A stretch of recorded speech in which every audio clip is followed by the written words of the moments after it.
ओम श्री परमात्मने नमः। मित्रों, आप कैसे जानें कि आखिर आपके इष्ट देव हैं कौन? आपको पुरुष रूप में देवता की पूजा करनी चाहिए अथवा माता के स्वरूप में देवी माँ की? आपके लिए श्री राम की पूजा अधिक उपयुक्त होगी या भोलेनाथ की? माँ सरस्वती की पूजा आपको अधिक फल देगी या माता दुर्गा की? आपके इष्ट देव आखिर हैं कौन जिनके साथ आप पूरे जीवन भर लौ लगा सकें? यह प्रश्न निश्चय ही बहुत बड़ा और महत्वपूर्ण है। अगर इस संबंध में ज्योतिष की बात करें तो कई विद्वान ज्योतिषियों की राय में आपकी जन्म कुंडली के पंचम भाव और नवम भाव के स्वामी ही आपके इष्ट देव होते हैं। इसके अतिरिक्त कई बार ऐसा भी हो सकता है कि आप किसी दूसरे की सलाह से किसी देवी या देवता की पूजा प्रारंभ करें, पर मेरा अनुभव और राय इस संदर्भ में थोड़ा अलग है। इष्ट शब्द का अर्थ है जो हमें प्रिय हो या जो हमारे लिए उचित हो। अतः इष्ट देव का अर्थ हुआ ऐसे देवी या देवता जो हमें प्रिय हों, जिनसे बात करके या जिनकी प्रार्थना करके हमें मानसिक शांति मिलती हो और जिन्हें पुकारने का मन बार बार स्वयं ही करता हो। इस संदर्भ में कहा जाता है कि आत्मा अपना स्वयंवर स्वयं रचाती है और स्वयं इस बात को निर्धारित करती है कि वह किस देवी देवता का वरण करेगी या किस देवी देवता के साथ अपने आप को जोड़ना चाहेगी। आपने इस बात का अनुभव अपने आप भी किया होगा कि किसी विशेष देवी या देवता की प्रार्थना करने में आपका बड़ा मन लगता है। उनकी प्रार्थना करते वक्त आप अपना तन मन की सुध सब कुछ भूल जाते हैं।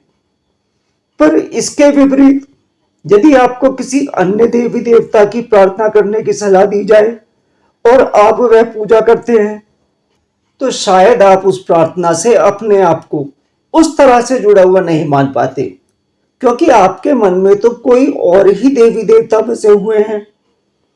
मेरे अनुभव के अनुसार तो सच ये है कि जो देवी या देवता आपके मन में बसे हैं और जिनकी प्रार्थना को आपका मन खुद ही ललायित रहता हो, वही आपके इष्ट देव हैं। उन्हीं की प्रार्थना आपको अधिकतम परिणाम प्रदान करती है। उन्हीं की प्रार्थना से आप हर बाधा को पार कर लेते हैं, क्योंकि उन्हीं के साथ आप सबसे अच्छी तरह पूरे मन से बात कर पाते हैं। इसके अतिरिक्त यदि कोई व्यक्ति इस बात की थोड़ी देर के लिए कल्पना करे कि वह मृत्यु के द्वार पर खड़ा है और उसे इस बात की जानकारी भी है कि अंतिम समय में ईश्वर को पुकारने से मोक्ष की प्राप्ति होगी, तो यदि वह कल्पना करे कि उस समय उसके मन में सबसे पहले किस देवी या देवता का चित्र उभरेगा, किस देवी या देवता को वह पुकारेगा, इसी बात के उत्तर में उसके इष्ट देव छुपे हुए हैं।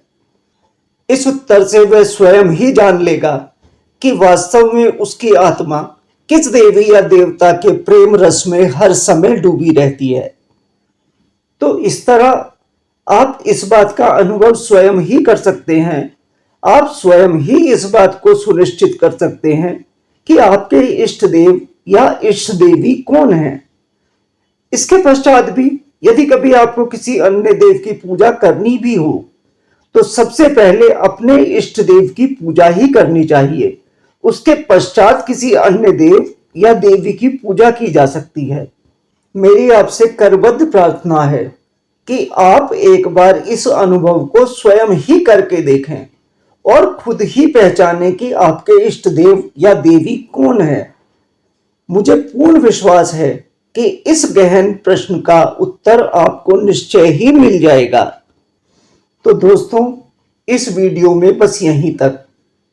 मित्रों, यदि आप कुछ अन्य सवालों के जवाब जानना चाहें, जैसे आप हनुमान चालीसा करते तो हैं पर आपको उसका पूरा फल क्यों नहीं मिल पाता, या आप व्रत तो रखते हैं पर शायद आपका ये व्रत अधूरा रह जाता है, चाहे यह व्रत एकादशी का हो, मंगलवार का हो, बृहस्पतिवार या शुक्रवार, तो इस व्रत को संपूर्ण व्रत कैसे बनाएं और इस व्रत से संपूर्ण लाभ कैसे लें।